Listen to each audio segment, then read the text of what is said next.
Mes chers compatriotes, je voudrais tout d'abord remercier toutes les électrices et tous les électeurs qui m'ont accordé leur confiance et leur suffrage au cours de ce premier tour de l'élection législative d'Amérique du Nord. Je veux également remercier tous les bénévoles qui ont décidé de s'engager à mes côtés et ont soutenu notre campagne sur toute l'étendue de notre circonscription, au Canada et aux États-Unis, parfois dans des zones très reculées, mais aussi en France. Mes chers compatriotes, vous avez été plus de 18,5% à aller voter ce samedi 3 juin 2017 pour le premier tour de l'élection législative d'Amérique du Nord.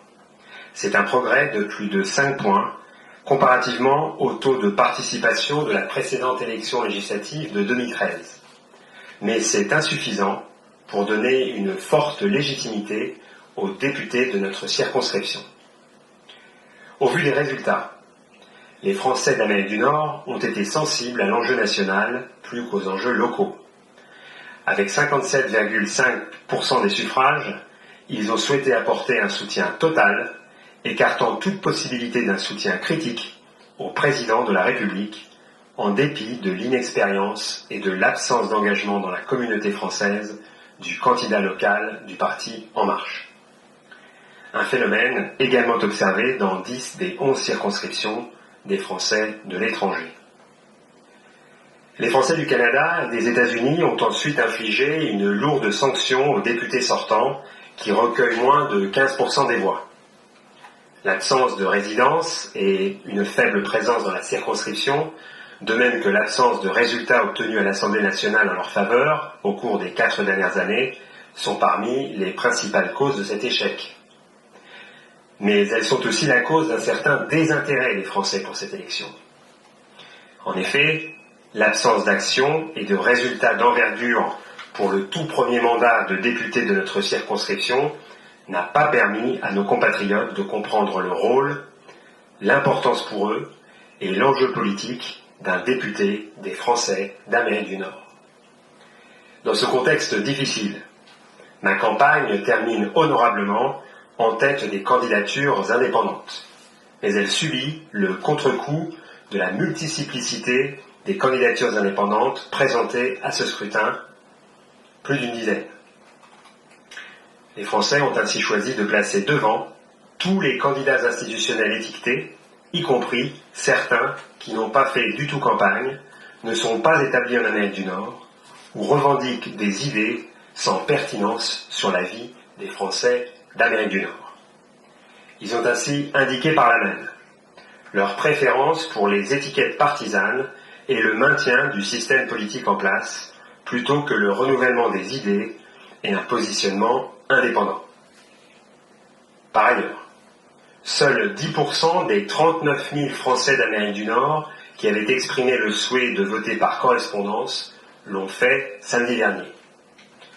Ceci est certainement dû en partie aux graves manquements relevés notamment dans l'organisation du scrutin par correspondance. Ceci est également le résultat de la décision du gouvernement de supprimer le vote électronique en capitulant devant la supposée menace d'attaque informatique plutôt que d'y faire face et défendre le droit d'expression des suffrages de nos compatriotes de l'étranger.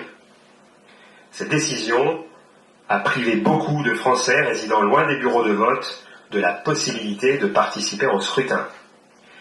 Elle a également été perçue par nombre de nos compatriotes d'Amérique du Nord comme une volonté délibérée de les décourager de voter ou d'un certain dédain vis-à-vis de leur suffrage.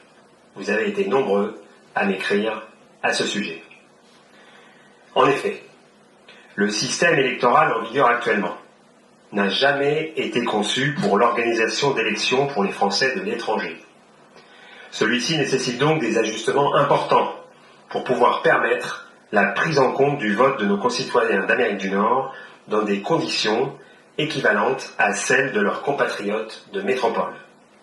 Malheureusement, rien n'a été fait au cours des années précédant ce scrutin. J'ai énoncé au cours de ma campagne des propositions que je vais formellement adresser au ministre de l'Intérieur et au ministre des Affaires étrangères pour les scrutins à venir. S'il est certain que sur les plus de 80% d'abstentionnistes de notre circonscription. Certains font ce choix délibérément. Un trop grand nombre de nos concitoyens sont empêchés de voter par un système inadapté qui doit être modifié. La déconcentration de l'autorité décisionnelle dans l'organisation du scrutin et un rallongement des délais sont nécessaires pour prendre réellement en compte la complexité de l'organisation d'un scrutin national à l'étranger et la distance qui sépare beaucoup de nos compatriotes des bureaux de vote encore en nombre insuffisant. Mes chers compatriotes, si le raz-de-marée macroniste observé dans notre circonscription à l'issue de ce premier tour se confirme à l'échelle nationale, le président de la République aura tous les leviers pour gouverner. Je souhaite pleine réussite au président Emmanuel Macron. Son succès dans le redressement de notre pays sera le succès de la France. Avec l'espérance et l'énergie suscitée autour de son élection, le président de la République a une obligation de résultat. Si par malheur il échouait, le spectre du repli sur soi ne manquerait pas de s'abattre sur nos concitoyens avec des conséquences politiques graves pour notre pays. Pour ma part, je reste engagé et je vais poursuivre mon action en faveur des Français du Canada et des États-Unis pour répondre au soutien, à l'enthousiasme et aux idées exprimées durant cette campagne à mon endroit.